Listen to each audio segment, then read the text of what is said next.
think we should go back what we discussed a couple weeks ago there about the situational awareness piece, and maybe we can tie it into some of the concepts of weapon retention.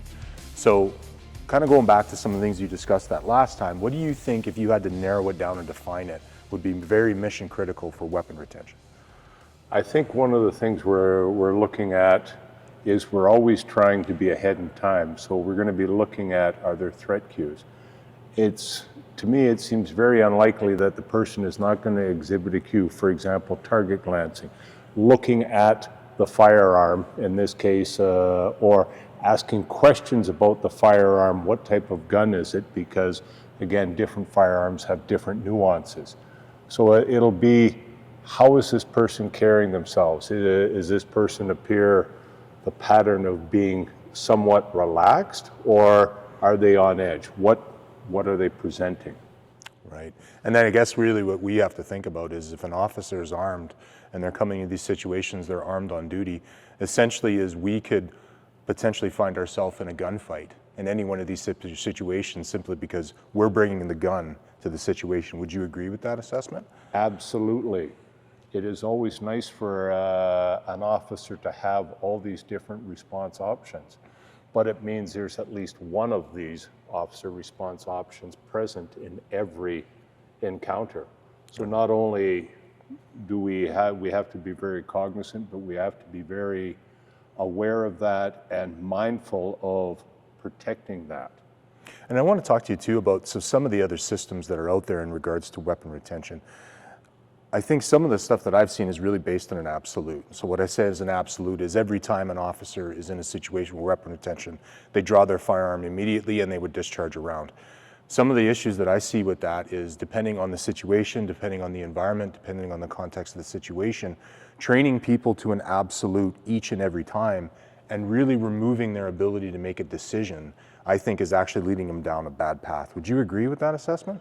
I would agree absolutely. When people try to, I think people, especially trainees, gravitate towards absolutes. We get a lot of what if questions. What would you do? Well, it's very difficult to draw an absolute because one variable changes and that situation changes. Again, we need to be mindful of what is happening in that situation and what is going to be the best. Never say never, never say always, because I don't think there are any true always especially in use of force, because use of force is a very gray area. Sounds good. I think maybe we'll go through some demonstrations here as well, and then you and I can continue on this conversation and we can expand on some of these points. Absolutely. Sounds That good. would be great. Okay, so we will demonstrate the practical of what Barry and Terry were going through here, and tying back to the last lesson that we're talking about situational awareness, right? So I'm with the subject here, I'm within conversational distance, and I start to notice, I have to pay attention to a few cues here. Is he looking at my gun, right? Is he blading, right? Or his ear, perhaps, he has grappler's ears, right? That will all take consideration to my approach, whether I should take the distance or not. But I'm here and I'm being surprised and he attacked my gun there. So right away, forearm and hand on the gun. The gun don't go out of the holster there, okay? I don't want the gun to be the reason for my GBH threat there. Now, my effort here gonna be in making distance. So we're gonna use those stunts, right, or PFCs. So forehead, right, makes the distance. And then if he keeps on being, right, if the consideration is that he's still a threat, then I'm gonna access my firearm. Let's say that once he comes in and I can't create that distance and I have to address the problem with my firearm, right? So I will use my dorsal as the direction of which my muzzle is gonna be pointing, right? So I can fire my gun there, all right? We're not gonna be trying to point around or touching, right? You'll be that position close to my dorsal, and with my dorsal direction, I will point the muzzle to where I wanna go, and I will have better chances of that achieve that, get to my targets. So Barry, I think based on those demonstrations that we just saw for weapon retention, I think it highlighted some of the things that you and I were just previously discussing. Let's go back though and just touch on one subject again. When we talk about the officer's decision to shoot in that situation, what are some of the factors that you would say that the officer has to consider before they're going to squeeze the trigger? The officer is going to have to consider muzzle integrity. I like in this demonstration that we just saw how when the officer put the gun against his torso, using the torso, he's controlling and having a good play of position of muzzle integrity. Knowing where the gun is pointed, he would have to consider before he shoots, what is the background? Are there people in the background? If the round does not strike the subject, where would the round go? Because he's absolutely responsible for every round that leaves his gun. So considerations along that environmental scan would be very important. And one other thing I'd like to ask you, Barry, so we saw in that demonstration a very good frame set up to create some distance from the subject. Some strikes were thrown in. When you're talking to people that are taking this training and you talk about target zones and the types of strikes that we're worried about, given the fact that I think we can agree this is a death or grievous bodily harm situation, how concerned are you with people's specific targeting? Should they go for anything they can get to, or should they still be concerned with the optics of where they strike? I wouldn't be, because this is grievous bodily harm or death, and that they have come to that perception, that realization, I wouldn't be as concerned about what the optics would look like. I would look at maybe some guiding principles, general principles, closest weapon, closest target, okay? Meaning, how can they effectively strike or defend themselves against the subject the most efficient way, okay? So that's kind of where I'm going. I wouldn't be, what is natural? Some people, it might be a palm heel strike, some it might be a closed fist, some it might be a knee, a kick, whatever that works for them in that situation. That sounds great. So I think what we'll look at now is maybe some demonstrations here of a situation where there's weapon retention on the ground.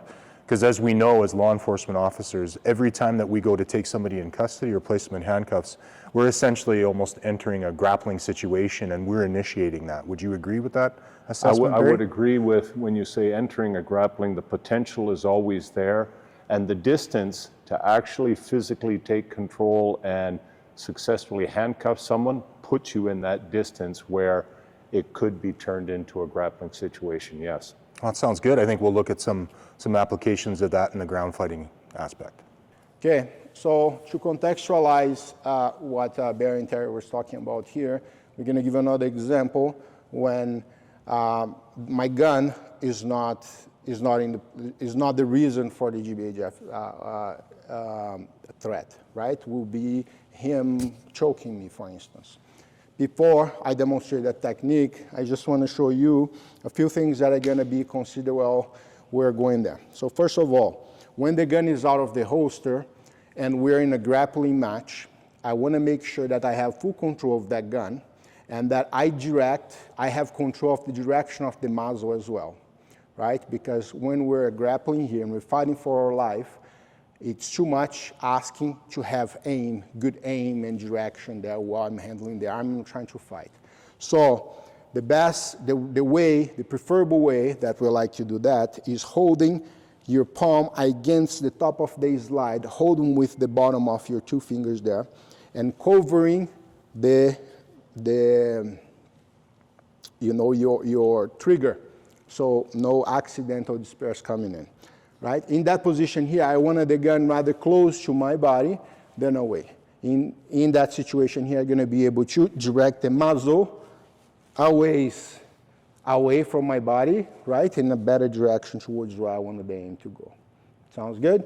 And every time, since my gun goes out, my support hand is going to and going to help bring the gun to the position where I need it to be. All right? So as an example here, I have Sean getting me on a rear naked choke. So right away, in this position, what I wanted to do is access my firearm there. So I have to clear this side where my holster is. Right? I'm going to do that by scooching down all the way there, grabbing the hero, clearing and accessing. He can, of course, put his foot back in and try to prevent me from doing that. So what I have to do is right away, bring my other hand to the gun as I go out and bring into the position. Right? So now, from this position, I will direct the muzzle and then effect the shot there. All right? So another example. Go back again, Sean.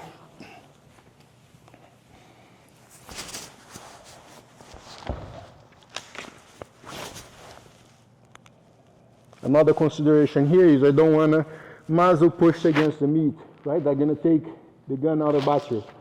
So that position will prevent that from happening as well. Thank you, Sean. All right, another example is from inside of the guard, right? The grapplers would use this position, would describe this position as a guard position. I myself, working as a police officer, found myself in this position, someone trying to take the gun away from me. All right, so we're going to talk, just to illustrate a little bit of the concepts there, we're going to demonstrate an option of when the subject is grabbing the hand with the left arm, when the right arm, or with both hands there, okay? Mm-hmm. So Sean, you choose Sean, whichever you're going to go first. So he comes to the gun. First is the concept, is try to keep the gun inside of the holster, right? And that's going to, my size, his size, are going to affect on how I'm going to do that. But first of all, is pushing the grip against the holster, right? Preventing the gun from leaving the holster. Now, if I have the opportunity here, I'm going to slide my hand over to the tip of the holster, and I'm going to bring that up, hugging the holster, right? And doing the wrap of the holster there. In this situation, I can guarantee, right, that the holster is not going to get out of there. His hand is locked. I can access my 1013 button or my emergency button here and start to make distance here, right? Well, right? The hand is locked here. Depend on your ability on what you're going to do, but you strike until you can get this out. If necessary, then I will access my gun and engage with lethal force. If not, I will disengage and get away from the situation, right?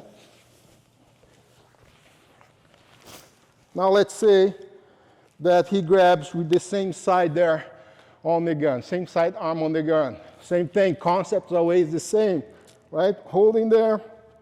Now, if I'm much smaller than the subject, I would go to the holster wrap and give him more time to access my emergency button here, right? If I'm more comfortable, I'm able to, go up and try to apply a key there. So I go up, we call that the Kimura position, lock on the arm, I will extend with my leg and whoop, arm is broken. Or, if I can't get over, it's as simple as go under, whoop, same idea. The hand is off of my holster. If it's still lethal threat, again, same idea.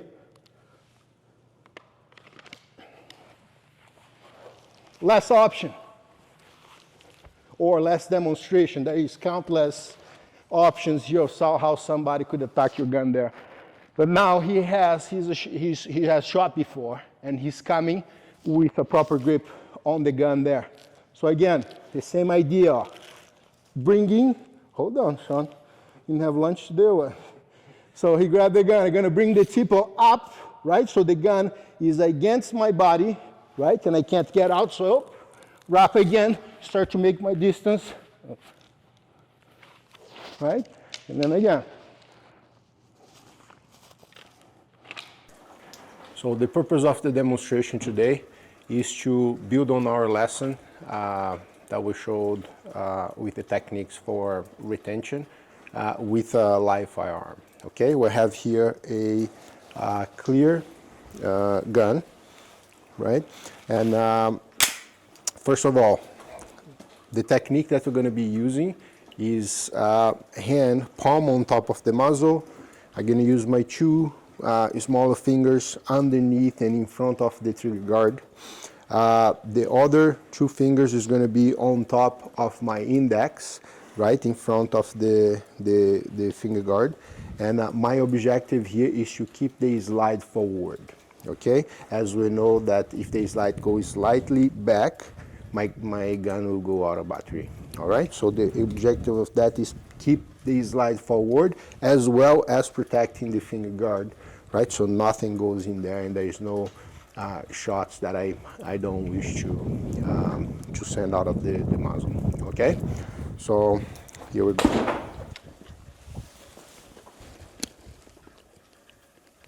I'm pressing, trigger went off, and the gun went out of battery, okay?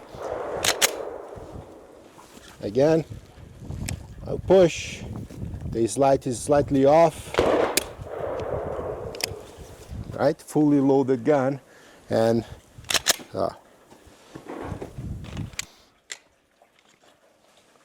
so, hand, palm on top of the muzzle, two fingers underneath in front of the guard, the other one holding, the other two holding the guard, right, on top of the guard there. I bring the gun to my dorsal, and so I can control the direction of the muzzle, right? And again, my objective is to keep that muzzle open, right, pushing forward. So I'm gonna affect the shot here. Right, one shot there. Now, if we pay attention here, come closer here, Barry. I have the gun didn't completely went on cycle, and I still have the spent cartridges there, right? I may not be able to fix the gun simply, or will by do the tap and rack, which it did now. But most case, I should be able to. I should.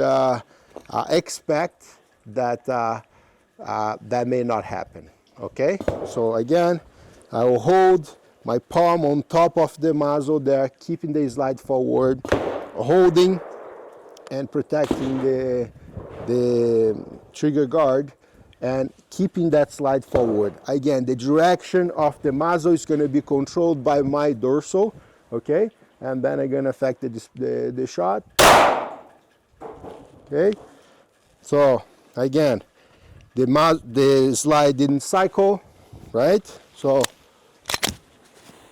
there, right? A phase two. And you can imagine that during a fight, during a struggle, that's going to be pretty hard to fix. Okay, so. So I just want to thank everybody today for tuning in and listening to what we have to say. And again, just want to reinforce a couple of concepts here. We're not telling you exactly what to do.